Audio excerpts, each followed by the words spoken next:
Bueno, buen día, buenas tardes, muy buenas a todos y todas, bienvenidos a otro capítulo de este ciclo de charlas IDD, un ciclo que comenzamos hace ya unos meses desde el Instituto de Desarrollo Digital de Latinoamérica y el Caribe. Mi nombre es Sofía Cervino y están también, como siempre, los Andréses al firme, Andrés Sastre y Andrés Piazza, que son los directores del IDDLAC. Bueno, hoy vamos a hablar sobre el rol actual y las perspectivas de la gobernanza de Internet. Y bueno, para eso hemos invitado a un experto en el tema. Se trata de Sebastián Belagamba, que es vicepresidente de External Engagement en Internet Society. Sebastián ha sido una de las caras recurrentes de los diversos foros de Internet, no solo en la región, sino también más afuera en el mundo. Y sin miedo a errarle, me animo a decir que es uno de los obreros de Internet y del ecosistema digital en general en la región. Así que es un placer tenerlo acá con nosotros. Bienvenido, Sebastián. Es un gusto tenerte. Y bueno, ahora voy a hacer una breve introducción y luego te damos la palabra. Perfecto. Gracias. Gracias por la invitación. Bueno, el debate sobre la gobernanza de Internet es más acuciante que nunca. Sin embargo, los actuales espacios de colaboración y cooperación se encuentran en entredicho. En ese contexto, en 2018, la Internet Society produjo un diagnóstico acerca de signos de fatiga en la comunidad del Foro de Gobernanza de Internet, que pueden reconocerse en diversos elementos como la menor participación y asistencia de actores gubernamentales de alto nivel, menores contribuciones interseccionales en calidad y diversidad, y críticas por ausencia de resultados concretos. En la edición de 2018 del IGF, el Secretariado General de Naciones Unidas, Antonio Guterres, declara que los debates sobre la gobernanza de Internet no pueden ser solamente eso, debates, sino que también tienen que haber políticas. El propio secretario general habría anunciado la creación del panel de alto nivel de la ONU, que emitió una serie de recomendaciones durante el año 2019. Más de 15 años han transcurrido desde el WSIS de Túnez, y debemos analizar en qué estado se encuentran hoy los debates de gobernanza y cooperación digital, qué impacto real están teniendo en las agendas de gobierno y de otros sectores, dónde y de qué forma se deben dar los debates sobre gobernanza de Internet, y hasta dónde llegan los límites del modelo multi-stakeholder, cómo se compaginan distintas agendas que aparentemente son contrapuestas, y cómo se configuran las temáticas. Ahora sí, Sebastián, el espacio es todo tuyo. Bueno, gracias. Bueno, son muchos temas y voy a ver si me puedo meter en algunos, por lo menos. Primero, vos empezabas con la introducción diciendo que es un tema digamos, que es un tema acuciante, que estoy de acuerdo, y sobre recomendaciones que vienen del año 2018 y 2019. Creo primero que hay que entender que 2018-2019 es casi la prehistoria ya, en términos de todo lo que nos ha pasado. Y creo que precisamente todos los temas que han sucedido, sobre todo la pandemia que nos ha impactado a todos, marcan un punto de inflexión importante que hace además más acuciante, que era otro término que vos utilizabas en la introducción, Sofía, la discusión sobre gobernanza de Internet. Y me parece que es un poco ese el camino que deberíamos tomar. ¿Por qué digo esto? Digo porque me parece que tenemos que darnos cuenta cuál fue el rol que tuvo Internet durante la pandemia, ¿no? O sea, si estamos pudiendo en este momento hablar sobre esta discusión, esta charla que estamos teniendo, estando vos y yo, Sofía, en Uruguay, pero en distintas ciudades, Andrés en Argentina, un Andrés en Argentina y otro Andrés en España, esto es solo posible porque tenemos Internet. Y buena parte del impacto socioeconómico de la pandemia fue mitigado de alguna manera gracias a la existencia de Internet también, digamos. O sea, mal que bien, digamos, obviamente no en un sistema perfecto, digamos, pero nuestros hijos pudieron seguir estudiando, nosotros pudimos seguir trabajando, digamos, obviamente no con toda la plenitud que hubiera tenido otro sistema, digamos, pero por lo menos hemos podido, digamos, si no lo hubiéramos tenido, hubiera sido un corte mucho más abrupto que habríamos tenido. Entonces me parece que eso pone a Internet en un lugar distinto, digamos. Hasta ahora veníamos hablando sobre Internet Yo creo que había un problema, digamos, y que me parece que es uno de los temas que tenemos que tomar ahora, digamos, creo que nos veníamos concentrando sobre todo en temas que eran los aspectos negativos de Internet de alguna forma, aquellas consecuencias no deseadas de una tecnología que revolucionó todo, y me parece que hay que tomar también algunos aspectos positivos. Es importante con el tema que yo mencionaba recién, entender un tema fundamental que para mí tiene que estar en el centro de toda la discusión de gobernanza de Internet, que nosotros pudimos seguir trabajando y nuestros hijos pudieron seguir estudiando porque somos parte del 52% privilegiado que tiene acceso a Internet. El otro 48% de la humanidad estuvo peor que nosotros, digamos, porque mientras si hubiéramos quedado todos en la situación que no teníamos cómo seguir trabajando o cómo seguir estudiando, las discrepancias, las diferencias que tenemos entre todos se hubieran mantenido constantes, pero el hecho de que algunos pudimos seguir trabajando y estudiando y otros no pudieron seguir estudiando y trabajando porque no tenían acceso a Internet, amplió las diferencias. Con lo cual, me parece que en el centro de las discusiones tiene que estar esta cuestión. Primero, entender que Internet es una tecnología para el desarrollo, y haciendo referencia al nombre del instituto que ustedes dirigen, que nos ha llevado al desarrollo, que es una tecnología que es para bien, que nos ha dado un montón de beneficios, que obviamente trae algunas consecuencias negativas, siempre las trae, digamos, este tipo de transformaciones, pero sobre todo esto.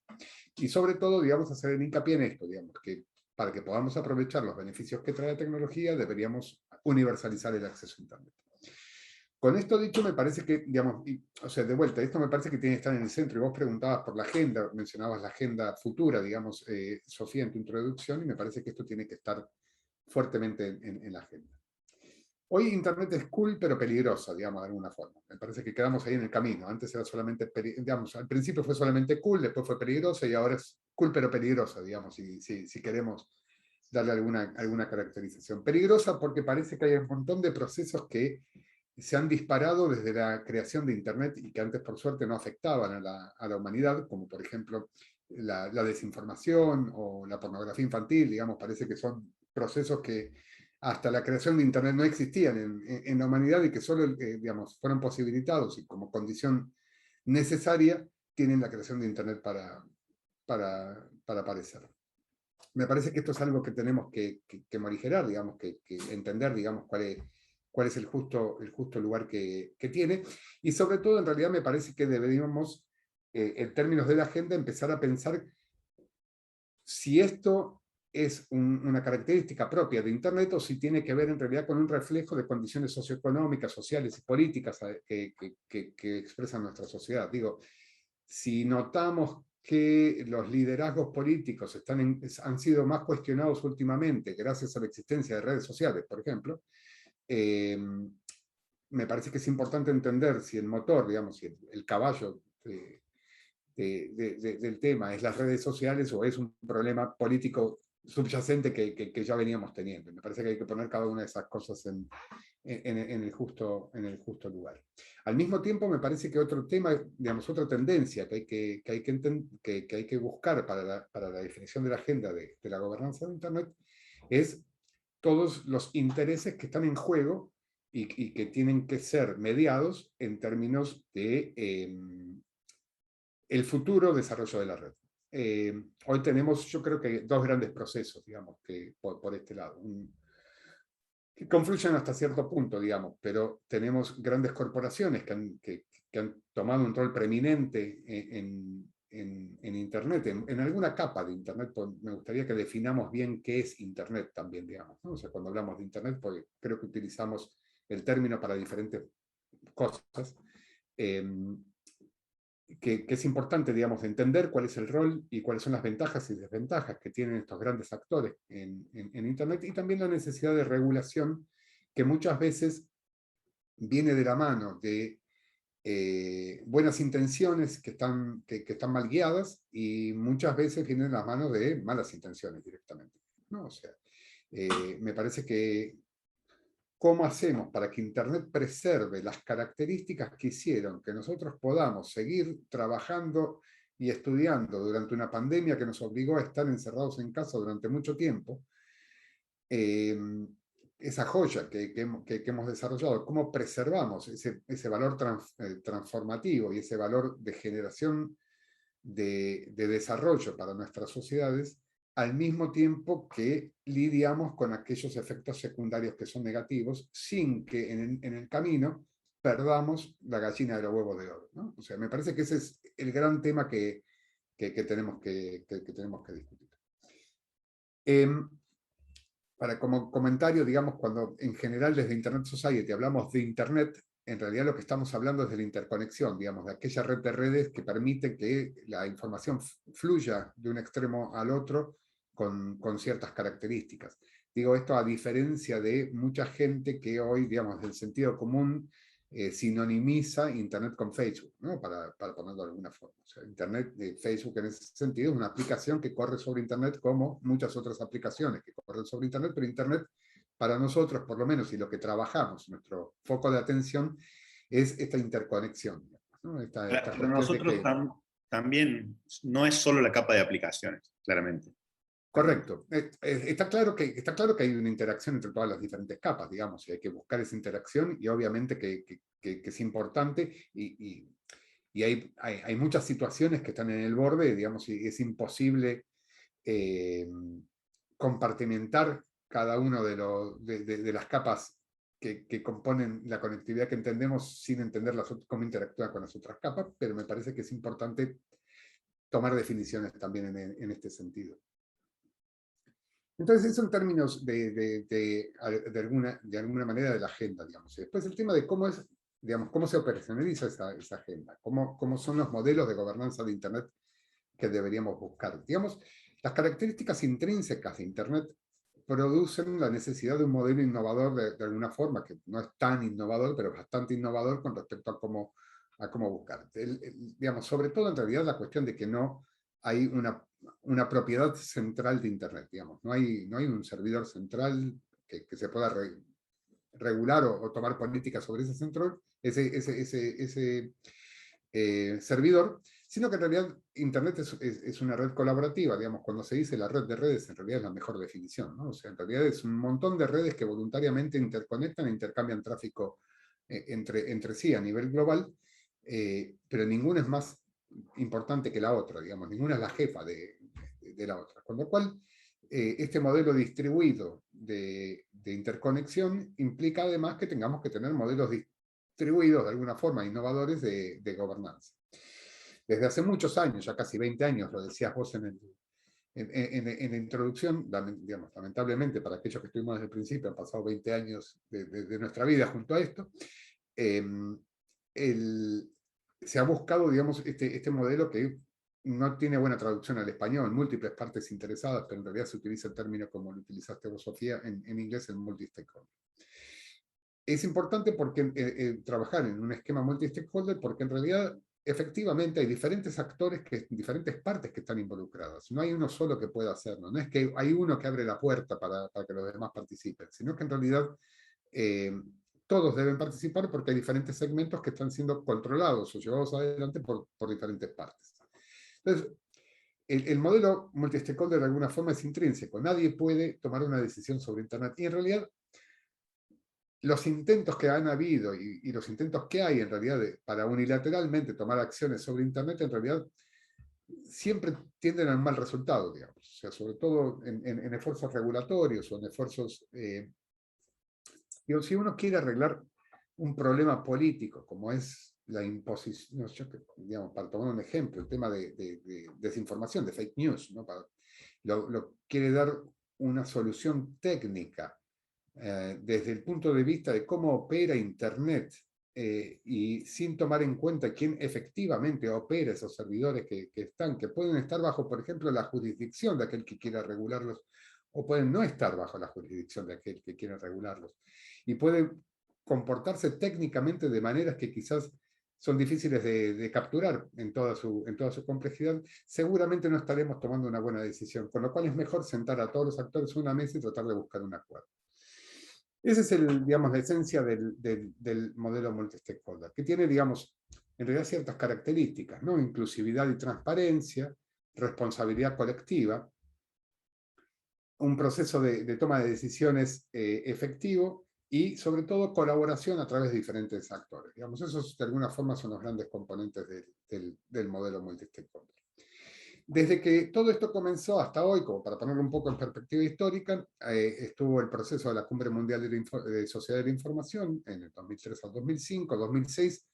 Como producto de este proceso se crea el Foro de Gobernanza de Internet, y este año, en 2 meses aproximadamente, vamos a tener la 16ª edición del Foro de Gobernanza de Internet. Foro de Gobernanza de Internet es un foro, como su nombre indica, y a eso venía el comentario que también hacías en la introducción con respecto a la toma de decisiones en estos ámbitos, que es un tema crítico para mí. Originalmente se buscó que fuera un foro de discusiones. Citabas al secretario general de Naciones Unidas, Sofía, donde decía que hay que tomar decisiones en vez de hacer discusiones. Bueno, en realidad originalmente se buscó solamente tener discusiones y no tomar decisiones. Ese fue el diseño original del foro, y por eso el nombre de Foro de Gobernanza de Internet. Porque en realidad los mecanismos de toma de decisiones en ese sentido son complicados, digamos. Entonces, probablemente, en realidad, por la propia mecánica que tienen los mecanismos de toma de decisiones en ámbitos intergubernamentales globales, era mucho más efectivo tener discusiones que proponer tomar decisiones. En general, hay un cierto juego de suma cero, digamos. O sea, en relaciones internacionales, en diplomacia, digamos, donde la necesidad de tomar decisiones va en contra de la discusión abierta entre múltiples partes interesadas, ¿no? Y no se puede tomar, no hay un mecanismo para tomar entre todos los múltiples actores, todas las múltiples partes interesadas, cómo tomamos una decisión, digamos, ¿no? ¿Cuál es el mecanismo entre eso? Entonces, buscar la forma de tomar decisiones atenta contra la posibilidad de la diversidad de la discusión. Está claro, digamos, que eso sirvió como diseño al inicio, pero está claro también que existen ciertos límites para estos modelos. En algún momento hay que madurar y buscar ciertos mecanismos, aunque sea híbridos, no mecanismos puramente intergubernamentales. ¿Cómo podemos adaptar este mecanismo de alguna forma a que haya algún tipo de decisión? Aunque sean no decisiones no vinculantes, pero que por lo menos haya algún producto de las discusiones, ¿no? O sea, aunque sea algún sumario o algo que emerja de esas discusiones, que no sea tan etéreo y tan laxo, sino que conduzca por lo menos a una conclusión de esas discusiones. Y me parece que eso es algo que es necesario que como comunidad de múltiples partes interesadas, en algún momento tengamos la forma de implementarlo. Me parece también que tenemos que ver cómo podemos, si vamos a hablar de las múltiples partes interesadas, tenemos que aceitar bastante todavía los mecanismos para que todas las partes que estén interesadas participen, y aquellas que estaban interesadas sigan estando interesadas. Porque si seguimos teniendo mecanismos en los cuales no podemos darle lugar a los intereses de todas las partes van a dejar de estar interesadas. Con lo cual, algo de eso nos ha pasado. Si uno sigue la historia de los 16, bueno, por lo menos los 15 que ya sucedieron foros de gobernanza de Internet, vas a ver que ciertos actores participaron con más ahínco al principio y con menos voluntad al final, que la cantidad de discusiones paralelas sobre el mismo tema que teníamos en cada uno de los foros eran casi infinitas, con lo cual era imposible seguirlo. Llegábamos a tener 18.000 paneles sobre el mismo tema en cada una de las ediciones, con lo cual yo creo que hay cuestiones ahí de forma. Esto, digamos, el diagnóstico de esto también lanzó procesos dentro de las Naciones Unidas, que son el organizador del Foro de Gobernanza de Internet, y me parece que con esto cierro por una cuestión de tiempo, pero son procesos que todavía están por desarrollándose, en donde este panel de alto nivel que también mencionabas ha producido ya algunos reportes que están siendo discutidos sobre cómo reforzar el Foro de Gobernanza de Internet y llevarlo al nuevo paso. Todavía no hay acuerdos fuertes sobre estos próximos pasos, pero son cosas que se vienen discutiendo todavía y que esperamos que estén resueltas, que se puedan mejorar con una nueva versión del Foro de Gobernanza, que produzca los resultados que todos esperamos que produzca, y al mismo tiempo que mantenga el interés de todas las partes interesadas. Bueno, la verdad, Sebastián, muchas gracias. Un placer tenerte y un placer esta recapitulación, ¿no?, de 20 años de historia y de conceptualización, y una ubicación en el contexto actual, ¿no?, en los desafíos actuales. Tal es así que la pandemia cambió el esquema, que de hecho nosotros creamos esta organización durante la pandemia y todavía no nos hemos visto las caras entre los 4 que la creamos, desde que inició el trabajo de esta organización. En algún punto el diagnóstico, no sé cuánta influencia mutua hay o cuánto, pero el diagnóstico es compartido. Sobre las políticas públicas, cuando referías al modelo multi-stakeholder hablabas de cómo se gobierna esa red, pero sobre las políticas públicas hacia afuera, es decir, hacia la vida de las personas o hacia el objetivo del desarrollo, que son los 2 temas que nos atañen a nosotros, por lo menos, o los que intentamos levantar con esta organización, creemos que sí han habido desarrollos de políticas públicas, sí han existido, y el diagnóstico que quizá compartas, o entiendo que va por la misma línea, es que no se han nutrido necesariamente de estas discusiones o de estas conversaciones que nos han costado tantos años hilvanar y elaborar y con múltiples partes, y sin embargo las regulaciones es como que han corrido por su carril. Entonces, en alguna época, en algún momento del tiempo, no era urgente tomar medidas de política pública porque, bien, la universalización del acceso era muy importante, pero las otras medidas era más importante entenderse, y nosotros por lo menos entendemos que las regulaciones han avanzado sin nutrirse del diálogo multisectorial, y de hecho queremos crear un vehículo, una institución para esta tercera década, para este tiempo, que intente acercar ese vehículo, que intente ayudar al diálogo multisectorial a traducirse en regulación y ayudar a la regulación, que sí sigue sucediendo, en aumentar el basamento de evidencia, en aumentar, digamos, en aterrizar su regulación con información que ya está producida, con consensos que a lo mejor no son consensos diplomáticamente cerrados en tratados o en alguna declaración, alguna por ahí hay, pero sino que hay un cierto grado de acuerdo en algunas cuestiones fundamentales y que no se traducen en política pública en los países. Y después en Latinoamérica, que sabemos que hoy tu rol es global, pero pensando en la región, hay un pequeño diagnóstico que tenemos también que tiene que ver con que nunca fue más necesaria la cooperación regional o las definiciones a nivel regional, y hoy nunca estuvieron tan débiles institucionalmente, ¿no? O sea, vemos que los mecanismos que nos hemos creado para la región están un poco débiles, y bueno, nosotros desde nuestro rol queremos crear un pequeño mojón, un pequeño grano de arena para poder reforzar esta cooperación regional. Pensando también en el desarrollo, que es algo que le importa más a la región que a otras partes del mundo, quizás, pero bueno, es otro de nuestros temas. Quisiera que ahondes sobre eso, ¿no? No es tanto una pregunta, sino es como, conociéndote, un buen amigo, darte un poco de cuerda hacia ese lugar, ¿no? Bueno, me parece que sí, es importante. Yo soy un poco más escéptico, digamos, con respecto a la cuestión del diálogo. Me parece que hay cosas que permean aunque no las notemos, digamos, ¿no? O sea, que hay cosas que inspiran aunque no sea explícito, ¿no? Todo el trabajo que se ha hecho, que no es solamente nosotros, digamos, todos los múltiples actores, digamos, incluyendo los gobiernos, han hecho y han escuchado, me parece que son cosas que por más que no estén citadas puntualmente en piezas de regulación, seguramente han permeado de alguna forma en eso, digamos, y me parece que hay que buscar también reflejos ahí. Me parece que es importante, esa es la visión del medio vaso vacío, digamos, la visión del medio vaso lleno, perdón, la visión del medio vaso vacío es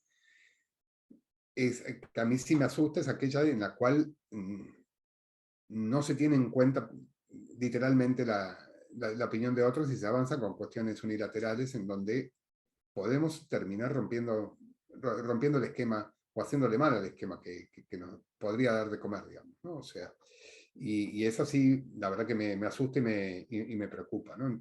Entonces me parece que, yo siempre digo, digamos, que para mí lo importante es que los gobiernos tomen decisiones informadas en ese sentido, o sea, cuando hacen la regulación. Después pueden ser que las regulaciones sean como a uno le gustaría que sean o no, pero en tanto sean informadas, me parece que es mucho mejor que cuando la decisión no es informada. Y veo mucho, digamos, hay mucha desinformación para seguir en esto también. No solo no información, sino además también desinformación. Digo, hay discusiones que son puntuales, que son por ahí muy crípticas para mucha gente, pero que en realidad afectan a nuestra vida cotidiana. Yo qué sé, la cuestión de... Hay 2 ejemplos, digamos, que te voy a dar que me parece que son importantes. Uno, el tema de descifrado, digamos, de encriptación. que es una discusión, digamos, hay una discusión importante sobre la cuestión de la necesidad de mantener encriptado el tráfico de Internet y sin que haya ninguna posibilidad de desencriptar el tráfico de Internet, que tiene que ver con, por un lado, cuestiones de derechos individuales y derechos humanos, pero la otra, por cuestiones estrictamente técnicos de funcionamiento de Internet, cuánto mejor funciona Internet, y la seguridad pública, digamos, versus la seguridad pública, porque mientras sean encriptados estas comunicaciones, las fuerzas del orden no pueden interceptarlas, digamos, como no podrían pinchar el teléfono como solían pincharlo antes en el caso de que haya una situación que lo ameritara. Y esto es asumiendo que tuvieran además una orden del juez, etcétera, etcétera, digamos, ¿no? O sea, que lo hiciéramos con by the book, para decirlo de alguna forma, tampoco puede resultar, digo, o sea, un mensaje de WhatsApp, por ejemplo, no puede ser leído por ninguna parte, salvo que tengan acceso físico a tu teléfono, digamos. O sea, bueno, no me sale el teléfono, estaba acá, pero no sale por el background. Pero, y esto parece, digamos, parece una discusión menor, digamos, o sea, o que tiene que ver más con los derechos individuales y nada más que eso, pero en realidad hacen a la esencia de todos los servicios que utilizamos en Internet. O sea, violar la encriptación, tirar abajo la encriptación el cifrado de Internet, pone en riesgo todos los servicios de e-government, por ejemplo, ponen en riesgo todos los servicios financieros, digamos, hay un millón de transacciones, de cuestiones transaccionales que se desarrollan en Internet que estarían en riesgo por esto. Entonces, encontrar el equilibrio entre esas dos cosas, la necesidad de la seguridad pública, pero la necesidad de la seguridad en general, de la transmisión de datos, de intercambio de datos en Internet, es un equilibrio que es difícil de encontrar. Solamente para el récord, la posición de Internet Society es que no toquemos, digamos, que sea todo encriptado, digamos, ¿no? O sea, nos llevaría una charla, si quieren, otro día, digamos, ¿por qué, digamos, no? Pero la compartimos plenamente y es una de nuestros ejes de trabajo también. Excelente. La segunda es el tema, por ejemplo, yo hablaba de las grandes empresas, digamos, hoy digamos, Internet ha generado una cantidad de nuevos jugadores que tienen 15 años de antigüedad, o 10 años de antigüedad, que son las empresas que tienen la mayor caja que ha tenido una empresa en la historia de la humanidad, digamos, ¿no? O sea, ha vuelto rico un montón de gente que además con esa riqueza, digamos, tienen una situación de poder importante. Y de influencia en los mercados, además, y esto nos retratará de un montón de discusiones, digamos, de discusiones sobre cuestiones de monopolio, etcétera, digamos, que se han dado ya en el pasado, digamos. Primero es importante entender esto no es nuevo, digamos, o sea, cada uno de los cambios tecnológicos creó campeones, que esos campeones se hicieron muy grandes, y después vimos cómo manejábamos ese tamaño de los campeones. Pero al mismo tiempo, en este caso puntualmente, hay cosas que traen además beneficios, digamos. O sea, claro, entonces uno dice, Facebook tiene 2.000 millones de usuarios. Es muy grande, hay que partir Facebook en cachitos y como se hizo con AT&T o con Standard Oil en Estados Unidos y eso nos va a beneficiar a todos. Pero me seguiría interesando Facebook si no tuviera 2.000 millones de usuarios. A mí como usuario, digo, ¿no? O sea, pues, para mí la ventaja que tiene Facebook es esa, que tiene 2.000 millones de usuarios. Ese es el beneficio que me da, ¿no? Que entro ahí, seguro que encuentro a mi compañero de la primaria, digamos, porque está dentro de los 2.000 millones. O la cuestión de la nube, digamos, hay muy pocos jugadores en la nube en este momento. Yo te diría que hay 3 jugadores de cloud services en el mundo casi, digamos, que dominan no sé qué porcentaje, un porcentaje muy importante del mercado. ¿Es esto bueno? Y no sé, yo creo que no, digamos, a mí no me gusta la consolidación en teoría, digamos. Ahora, sin embargo, si no existieran estos, hoy, si ustedes quieren poner un nuevo servicio en Internet, cuando yo empecé con todo esto y poner servidores en Internet, era hacer una inversión de dinero gigante en comprar computadoras para ponerlas en un data center que tenías que construir, que tenías que firmar contratos con los proveedores de servicios para que te pongan los caños de acceso a Internet y uno iba a riesgo de todo eso porque empezaba con una inversión, empezaba cualquier startup con una inversión monstruosa en fierros y servicios que atentaban contra el futuro del negocio, digamos, con el potencial futuro del negocio, ¿no? Porque ya de entrada había que hacer una inversión de capital. Primero, sesgaba un montón, ¿no? O sea, porque solamente podíamos entrar aquellos que tuviéramos acceso al capital suficiente como para hacer esa inversión inicial, con lo cual ya te dejaba afuera un montón de gente. Y al mismo tiempo el riesgo que tomabas era otro, digamos, porque estabas poniendo un montón de plata sobre la mesa. Hoy, uno puede montar una startup de cualquier servicio con OPEX en vez de CAPEX, digamos, con gastos operativos en vez, gracias a que existen estos monstruosos servicios de cloud services. Entonces, están bien, están escalar, mal. ¿no? Y escalarlo. Escalar en el segundo. O sea, yo hago una campaña de marketing mañana y contrato servicio de computación a un servicio de cloud por los próximos 14 minutos, decuplico mi capacidad de procesamiento y después cuando veo que no hay tanto tráfico lo bajo inmediatamente.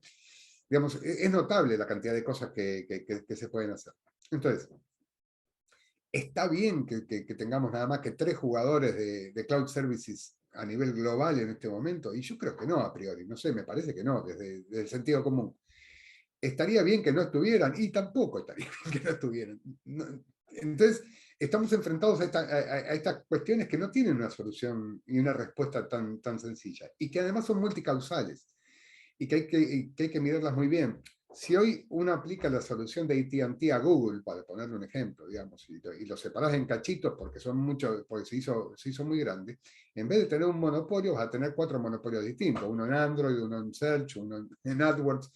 Digo, no es que solucionaste mucho, vas a tener 4, o sea, en vez de no es que dejaste de tener el monopolio, digamos, vas a tener 4 monopolios distintos, digamos, ¿no? O sea, digo, son ejemplos de sentido común, digamos, pero me parece que esto requiere un pienso mucho más importante. Ahora, de vuelta, volviendo a la parte anterior, para unir, ¿es esto que algún solo actor puede atender? Y no, porque tiene tantas implicancias, digamos, en temas de cómo funciona Internet, que en realidad si lo vemos nada más desde un país aplicando su ley antimonopolio, un gobierno, ¿no? Aplicando su ley antimonopolio contra un actor, y no sabemos cuáles son las repercusiones que eso tiene en otros lugares, ¿no? Además, porque la red es global, con lo cual, si no estamos entre todos juntos discutiéndolo, no podemos. En términos de desarrollo, ¿la existencia de estos grandes conglomerados es buena o es mala para el desarrollo de nuestras startups, para crear el próximo unicornio en América Latina? Y las dos cosas. No sé. Con lo cual, es muy difícil entenderlo. O sea, es muy difícil, es muy complejo, es muy difícil, con lo cual requiere de muchos cerebros iluminados para que podamos llegar a algún punto que sea bueno, que al mismo tiempo mantenga cierta justicia y no cree situaciones que no son buenas, y al mismo tiempo mantengamos los aspectos buenos de las cosas que queremos cambiar. Digamos. Conseguir ese equilibrio es difícil. Sí. Bueno, gracias, Eva, y gracias por tu tiempo y por estar aquí. Yo creo que es muy interesante todo lo que has dicho y todo lo que hemos venido hablando, ¿no? Yo creo que, en general, yo estoy de acuerdo en el diagnóstico que has dado, sobre todo el diagnóstico de que tras el COVID esto lo cambia todo y las urgencias que teníamos antes han hecho más que evidentes, ¿no? Digo, gracias a Internet no nos hemos vuelto todos locos, o sea, hemos podido trabajar, hemos podido hablar con familiares, amigos, tener ocio, porque... pero claro, es evidente que aquellos que no han podido conectarse a Internet, pues no han podido seguir la educación, han tenido que salir a la calle a trabajar con el riesgo sanitario que eso implicaba, han perdido su trabajo antes, etc. O sea, que ese planeamiento que teníamos, de decir, bueno, en 3 o 4 años logramos cerrar la brecha, ya no nos sirve. O sea, tenemos que actuar más rápido, ¿no? Entonces, si eso lo hilamos a lo que ha sido el desarrollo de los distintos foros de gobernanza, como decías tú al principio, cuando se crean tras el proceso de Túnez, se toma la decisión o dice, bueno, estos son casi como si fuese, estamos conociéndonos, digamos, así va a funcionar la web, tratamos de comprender la red, perdón, un actor, el otro, y yo creo que además en muchos de los casos los foros de gobernanza en un inicio sirvieron para aprender todos y comprendernos los unos a los otros. Probablemente las mejores discusiones que hemos tenido sobre neutralidad de red, sobre cierre de brechas, se han dado en foros de gobernanza, ¿no? Y creo que ahí, y precisamente el hecho de que no tuviesen un mandato y no produjesen resultados era lo que lo hacía relevante, ¿no? Porque podíamos ir todos, expresarnos libremente, no te comprometían nada de lo que pasaba ahí, y al revés. podías salir con una visión distinta a la que entraste, quizás más hacia el consenso, ¿no? Pero claro, a medida que esto ha ido evolucionando, en cierta manera hemos visto como que la realidad iba por un lado y el debate de los foros de gobernanza por otro, ¿no? Entonces, daba la sensación de que muchos actores empezaban a acudir a estos foros no con un ánimo propositivo, sino como reactivo, en plan de, bueno, voy a venir aquí, que me insulten lo menos posible y no voy con la esperanza de generar algo positivo, ¿no? Yo creo que y eso ha derivado que muchos quizás dejasen de asistir, principalmente sector gobierno, sector privado, y esos foros no tuviesen realmente, o sea, ahí había una discusión, un foro de catarsis donde se debatían cosas interesantes, sí, pero que no salían de ese grupo pequeño y la realidad, la toma de decisiones iba por otro lado, ¿no?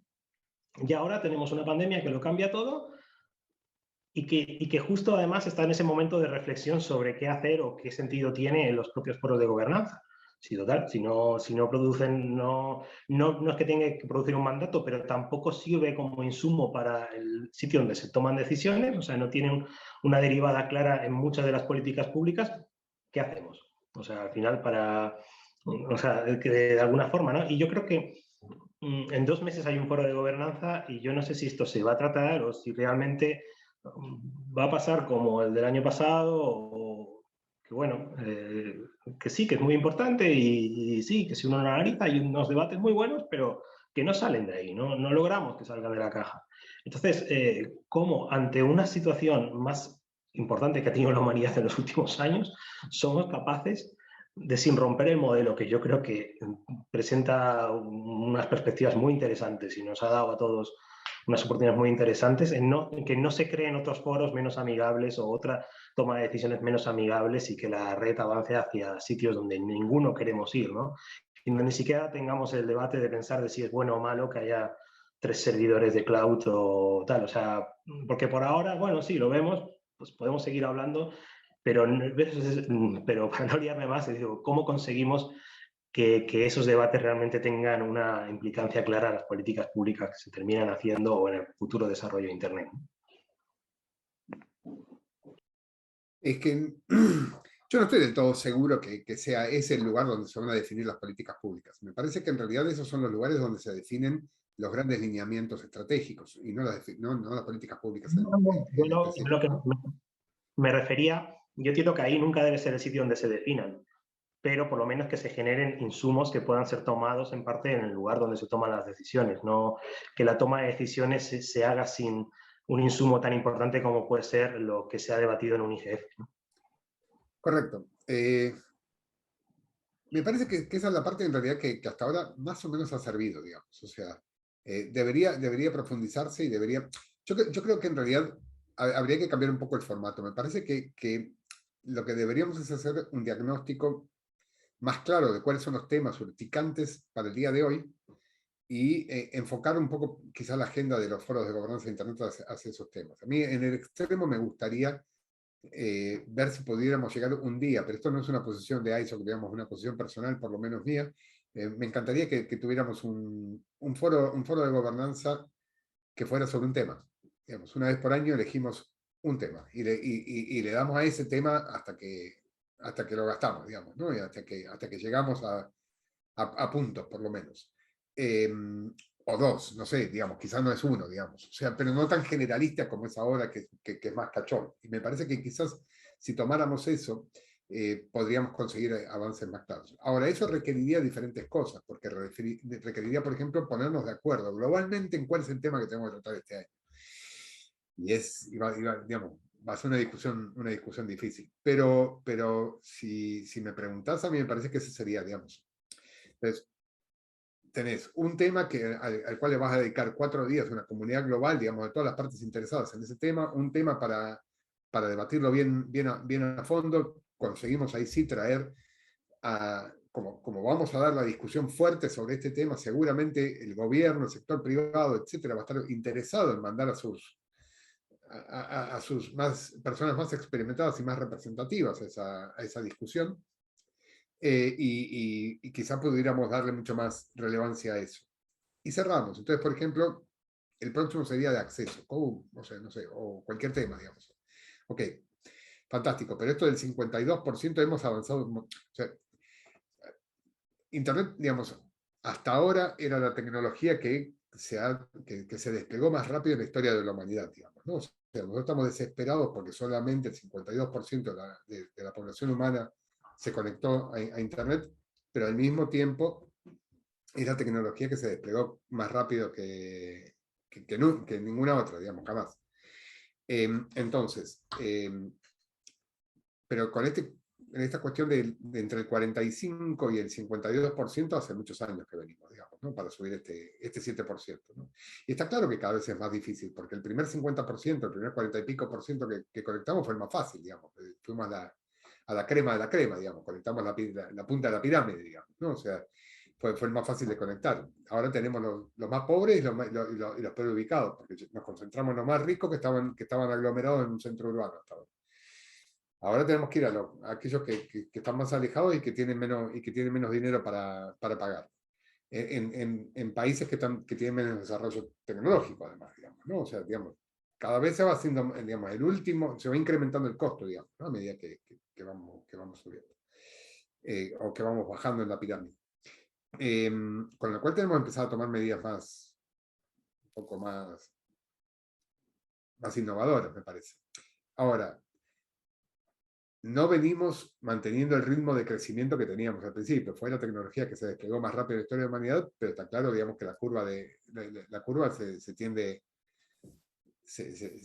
a ser flat, ¿no? Con lo cual es momento de sentarse a discutir cuáles son los esquemas por los cuales conseguimos volver a incrementar eso. Si llegamos todos al diagnóstico de que es fundamental, es fundamental conectar a toda la humanidad, y eso estamos todos de acuerdo, ¿cómo es que no discutimos cuáles son los caminos para cambiar? Sí, ¿te parece que vale la pena una repregunta por ese lado? Digo, a ver, ¿cómo ves el rol del sector privado, el rol del Estado, el rol de la regulación, de la inversión pública ahí, digamos? Si no sé, digo, a ver, a lo mejor no está tanto en la agenda de ISOC hablar de esto en concreto, ¿no? Digo, no, sí está en la agenda de ISOC, pero no es como que ISOC tiene una posición tomada, ¿no? Pero si vos podés expresarte personalmente de la manera que creas sobre para dónde lo ves y eso. Me parece que ahí sí, digamos, dice el documento original de Túnez, de la Cumbre Mundial de Sociedad de Información, en que cada uno, digamos, la cuestión multi-stakeholder tiene que ser resuelta por los diferentes actores, cada uno en su rol respectivo, digamos, ¿no? Dice, eso dio un montón de discusiones de qué quiere decir cada uno en su rol respectivo, pero me parece que esto tiene que ver lo mismo, digamos. O sea, vamos a solucionarlo cada uno desde su rol. Y claro que hay un rol para la política pública y para los gobiernos en esto. Digamos, me parece que en ese sentido, digamos, hay varios pasos. Primero es digamos, un compromiso firme y sincero de que tenemos que resolver esta cuestión. Una decisión política, digamos, ¿no? O sea, tiene que haber una decisión política y no solamente declamativa de que esto es un tema importante. Me parece que hasta, digamos, prepandémico era una historia, pero con la pandemia nos quedó claro y evidente a todos que debe dejar de ser declamativo, digamos, ¿no? O sea, que es necesario que esto suceda. Entonces, pasar a una cuestión de declaraciones políticas y después una instrumentación concreta de políticas públicas. Políticas públicas que deben ser hechas en consonancia con el sector privado y con las otras comunidades, porque, de vuelta, Internet se desplegó a una tasa que no se había desplegado ninguna tecnología en la historia de la humanidad, y básicamente eso lo hizo el sector privado. El sector privado lo hizo muy bien en desplegar Internet. Excelente. Ahora, no le podemos pedir al sector privado el sector privado en general, digamos, lo que hace es generar valor para sus accionistas. Eso es la definición de una empresa. Digamos. Una empresa lo que hace es generar valor para sus accionistas, de cualquier rubro. Lo que no puede es pedirle que vaya a perder dinero, digamos, a un área que no está siendo servida, es porque no hay interés económico por parte de la empresa, cuya función es maximizar el beneficio para sus accionistas. Estarían yendo en contra de su misión. Con lo cual, ahí entra el rol del Estado. El Estado puede ayudar a que, ya sea el Estado o la empresa privada, entre a esas zonas donde no da. Que es el mismo rol que le damos a un montón de empresas públicas, digamos, también, ¿no? O sea, de empresas públicas, de políticas públicas.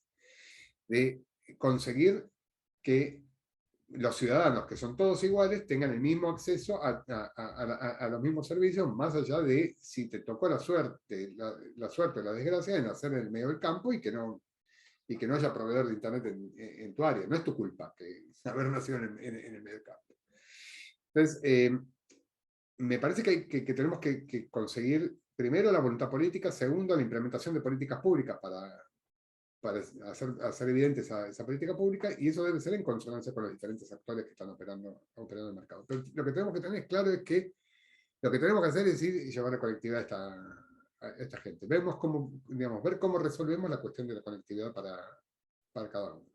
Que ahí es interesante además porque no se requiere de una cuestión global, digamos, no se requiere en realidad de grandes acuerdos, porque ahí es donde Internet deja de ser tan global. O sea, si cada uno de los países resuelve su cuestión de conectividad, estamos bien también. O sea, en tanto esa conectividad sea de conectividad plena a Internet, digamos, ¿no? O sea, lo que le estén dando es conectividad a Internet. La última milla no es un problema global, es un problema estrictamente nacional, departamental o local, digamos, o municipal, si querés. A ver, realmente, para el tema de acceso, como dices tú, pues sí, es una solución local, pero que una solución local que en muchos casos, aunque cada país es un mundo, puede, debe y tomar insumos de decisiones o de debates que se dan a nivel global, ¿no? Y yo creo que, por ejemplo, en América Latina, donde mayor problema tenemos es en conseguir, por ejemplo, el tema de conectividad rural o el tema de la brecha de demanda, ¿no? Pues muchos de los debates que se han dado en espacios como ILA, como CITEL, han dado resultados o hojas de ruta que en muchos de los casos no han sido implementados, ¿no? Cada país, con sus especificaciones propias, deberíamos entender o conseguir que también tomase esos insumos a la hora de elaborar sus agendas digitales, si es que la elaboran, o a la hora de que en determinados se creen determinados planes de desarrollo de infraestructura que muchas veces pues, no tienen una evidence base clara, ¿no? Entonces, también con las perspectivas de cada país, con las peculiaridades de cada país propio, se pueden tomar muchos de esos ejemplos regionales. Para eso serviría consenso, ¿no? Lo que pasa es que en el caso concreto de América Latina en realidad se mezclan discusiones, en realidad. O sea, hemos visto mucha regulación que tiene que ver en realidad con perjudicar al otro en vez de conseguir un objetivo, digamos. Entonces, yo voy a llevar conectividad solamente porque el incumbente no me gusta y por lo tanto para competirle al incumbente o lo que sea, digamos, voy a tomar esta política y no, digamos, buscando el fin de conectarnos en sí mismo. Entonces me parece que ahí o sea, la politiquería no supera la política, al diseño de política pública, me parece en muchos casos, cuando lo ves en concreto. Después, digamos, tenés otras situaciones que nos afectan, pero además de vuelta, o sea, que son cuestiones que no tienen que ver con Internet, sino que tienen que ver con la esencia de nuestros problemas políticos en la región, digamos, ¿no? O sea, claro, como el gobernador de esta provincia o el caudillo de la zona es de mi partido, le ponemos fibra óptica a cada una de las casas, pero como si no es de mi partido, entonces la fibra óptica pasa a la estratosfera y pasa por arriba de esa provincia, digamos, ¿no? O sea, y ese tipo de cosas que las vemos en todos lados. Y esto es lamentable, digamos, porque lo que falta ahí son políticas de Estado, digamos, ¿no? Que tienen que ver con pensar un poco más en mediano y largo plazo. Hemos mencionado el caso de Uruguay. Uruguay tomó una decisión que es polémica, digamos, pero Uruguay hace 5 años atrás, un poco más, decidió poner fibra óptica para todos lados. Tenía la empresa de telecomunicaciones, tenía algo de dinero y decidió invertir ese dinero en fibra óptica. Es muy probable que, primero, el retorno de la inversión de ese despliegue de fibra óptica sea nunca, en términos concretos, digamos, ¿no? O sea, inversión en fibra óptica versus abonos que se le cobra a los clientes por pasado, porque de hecho en realidad como cliente no tengo, digamos, no pago más por la fibra óptica que lo que pagaba antes por el par de cobre, con lo cual la lógica dice que, digamos, si no hay un delta, no hay un incremento en el ingreso, ese plata no se va a recuperar nunca, digamos, ¿no? O sea, la inversión de la fibra óptica. Pero en realidad me parece que ojalá que había un pensamiento más estratégico y de largo plazo, en realidad. O sea, una vez que cuando se hizo en los 40, 50, el despliegue del par de cobre para telefonía básica, tampoco se pensaba en lo inmediato, digamos. O sea, se pensaba en el largo plazo, de que es una tecnología que iba a durar un tiempo considerable y que iba a ser al desarrollo del país. Me parece que en el despliegue de fibra óptica tendríamos que conseguir pensar lo mismo, digamos. O sea, hay dinero que no se va a recuperar necesariamente, digamos, obviamente que en las grandes áreas urbanas se recupera ese dinero, digamos. Ahí van una empresa pública, una empresa privada, la que sea, digamos, va y lo recupera, eso no es un problema, pero estamos hablando de universalizarlo, y en la universalización me parece que no es una cuestión económica, es una cuestión estratégica que hay que tomar, y que obviamente a través de medios propios o a través de subsidios, pero que tiene que ser apoyado por el Estado. Eso no hay, porque hace a la estrategia país que tenés. Puede ser un buen cierre, ¿no? Bueno, la verdad es que es un tema interminable y cada brazo que abrimos tiene más.